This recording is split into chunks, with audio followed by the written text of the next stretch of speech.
Welcome back to my YouTube channel. Joe Catpalia talking about building my shipping container home. Um, I'm sure the four of you that are watching this are really interested in seeing the actual construction of the container home um, as it's going up. Learning about the budget, that sort of thing. I think that's probably anybody that's actually interested in this channel, what they're looking for. Um, right now, I'm really still in the planning phases. Still working with the architect to nail down those final construction drawings, working with the builder on a couple items of the budget. But it actually was a pretty long process to get me to here. And so I'm going to try to recap and also just sort of maybe help people out a little bit. Even though this is my first shipping container build, I've been involved in a lot of real estate development. And so some there's some general things that I think that I can share that might be helpful, and also are particularly important when doing a shipping container because it is, home, because it is something that's different than what a lot of the service providers are going to be used to, unless you're working with a specialty builder who's got a whole team of his own. You're going to want to do your first step. You're going to need to build a team, and this is something. Because I've worked in real estate for a long time, I've done a lot of different roles. I probably didn't do this to the extent that I should have ahead of time. I took some stuff for granted and really just thought that I could handle a lot of things myself. But so I'm just going to today talk about the different team members that you should get involved early in the process, what they should do for you, and then a little bit if there's any specifics for shipping container builds. So this is your team. You need a real estate agent, an architect, a surveyor, an engineer, a builder, an attorney. This is certainly not an exhaustive list. There's going to be other people involved in this. You're going to deal with people from the city. You might have to deal with people from the HOA, hopefully not. I try to find a place that wasn't involved in one. Um, you're going to have maybe a lender if you're not just financing it with cash or credit. Uh, and I'm sure there's others that are missing. But so the first thing, you want to find an agent. And one of the things to think about, and for me, I use myself because I am a real estate agent. Um, one of the things that you want to think about is you want to have somebody that's familiar with selling land, familiar with looking at land. As I mentioned, I've been involved in a lot of land transactions, but not as the agent. I did it when I worked as an attorney, when I worked in finance. Um, and so there were certain steps on the front end of this process that I probably would have benefited from having an agent that was more familiar with land transactions. If you just use the same person that sold your home, you're going to run into some problems. There's a lot of things to know. You can't just buy any piece of land and build any building that you want to.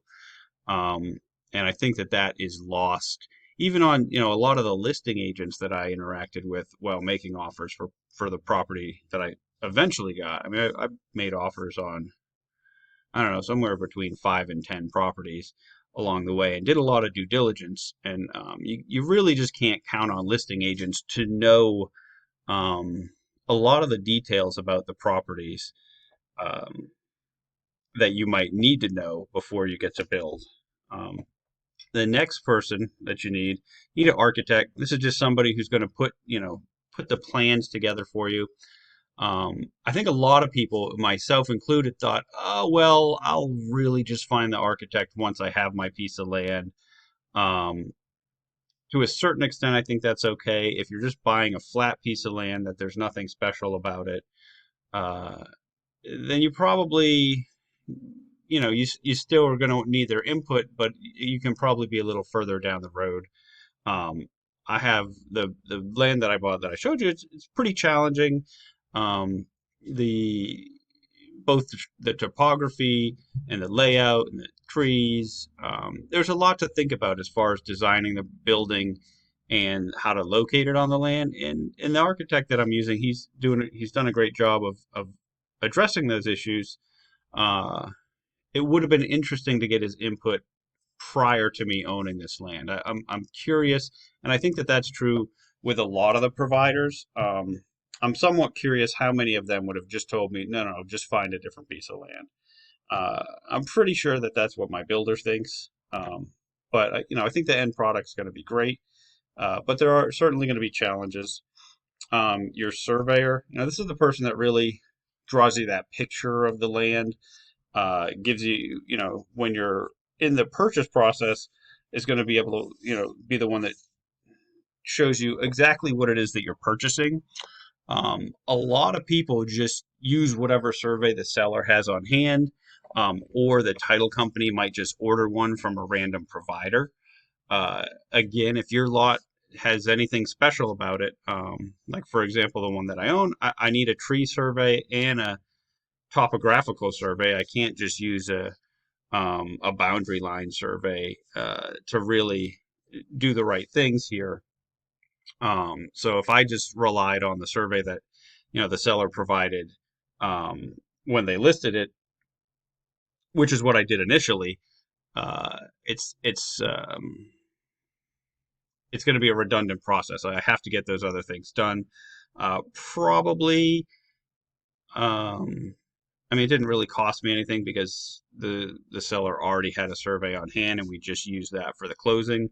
But had that not been the case, had this, we needed to buy one during the process, it would have been good for me to have my surveyor identified ahead of time, versus, you know, be, for, because they might be doing some additional services for you after the fact. So you don't necessarily just want to go with whoever is on the title company's, speed dial.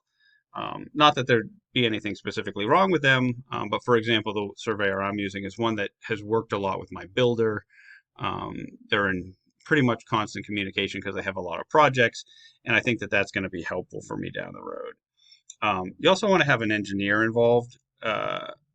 Sometimes, they'll be involved through, like, for example, the surveyor that I'm using, their company is actually surveying and engineering.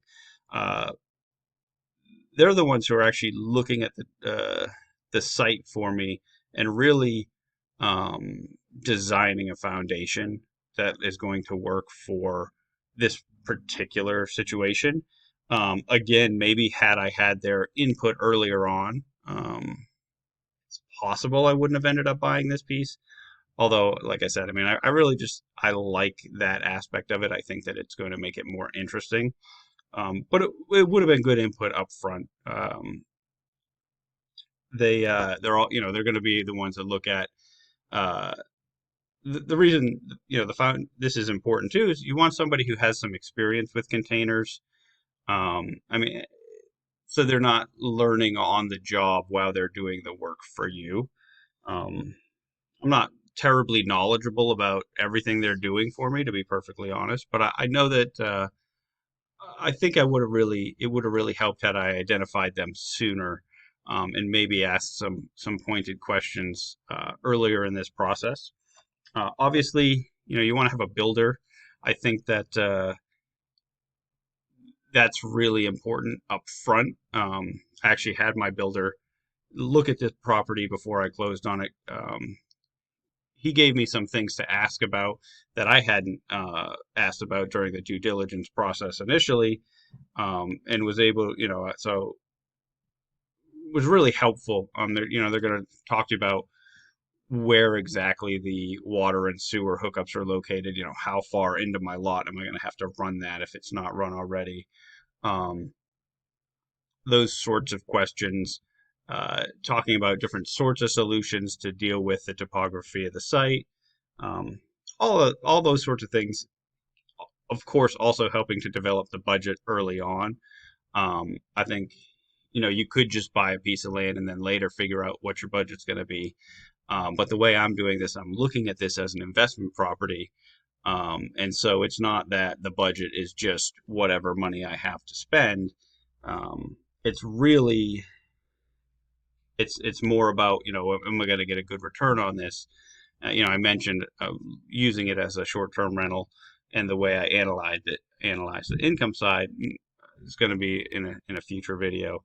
But comparing that to uh, the budget that we can put together up front. And so the site that I've chosen is have has there's things other than the land cost that affects your budget, and some of those things can be a pretty large effect. And so talking to your builder ahead of time, understanding the impacts that your land choice might have is extremely important. You also want to have an attorney on your team. This is another thing I don't know that I've mentioned it on this channel, but I was an attorney for a short time. I retired my license. Because of that, sometimes I try to do a little DIY attorney work. I don't recommend it. I actually almost had a problem on this particular piece of land because I was doing that. One of the things that they're going to do for you is look at your title work. That you should definitely, I wouldn't count on your real estate agent to go through your title work. You certainly can't just let your title company provide it to you, and maybe you just read it unless you have some sort of legal background. Um, because there's a lot of things that could be in that title work that might say, for example, I ran into on this property, you need to have at least 1,000 square feet of buildable space. Okay, that was something that I had anticipated could be in there, some sort of deed restriction like that. But there's also, it's pretty common to say uh, you can't have you can't have a metal facade. It has to be brick or masonry or wood. If you have that sort of deed restriction, that's a problem, and it might not, unless you're carefully reading all of your title documents, you might miss that, or it might be stated in such a way that you think it's not really going to apply to your new build, and it is. So one of the things I'd highly recommend, at least until you get some experience with going through that sort of stuff, having an attorney. I also, even though I did a lot of that stuff on my own, I still use one just for certain other aspects, the entity formation, consulting on certain aspects of that, uh, you know, for my contracts and all that sort of thing. And I think even though I think a lot of real estate investors are try to and a lot of the people that are doing a DIY type of build, they think, oh, I don't need an attorney, it's a lot of money. um, I just think there's a lot of ways that they can save you from a huge headache down the road. And so I think that's someone who I'd get involved, especially at a minimum during the due diligence process. Once you have that initial title work that you can look at and have them analyze for you. And so those are the basic team members. Like I said, there's going to be other people that you interact with, but I think at a minimum you need those. Next time, I'm going to talk about the tools that I used to help find land. The different, it's mostly online tools, but just the different things that I'm using. Again, uh, so I know there are at least 4 of you because YouTube tells me who's looking at here. So if you could like this and subscribe, that would be awesome. If you ever want to just find my next video or find my channel and you don't want to try to look up my last name on YouTube, you can just go to containerstr.com and it will bring you here. And that's STR short for short-term rental. So containerstr.com. Anyway, like I said, hopefully I'll have a couple more videos like this, and then hopefully we'll have at least some the beginnings of construction that I can show you some real action and the stuff that I think is the stuff I know I like to watch on here, not just me helping you with this prep work stuff. Although I do think this is important. I couldn't find something that really went over a lot of these details before I started, and so I was just sort of winging it. So hopefully this will help somebody else. But until next time, and look at this, I know how to shut it off now. So this is fantastic.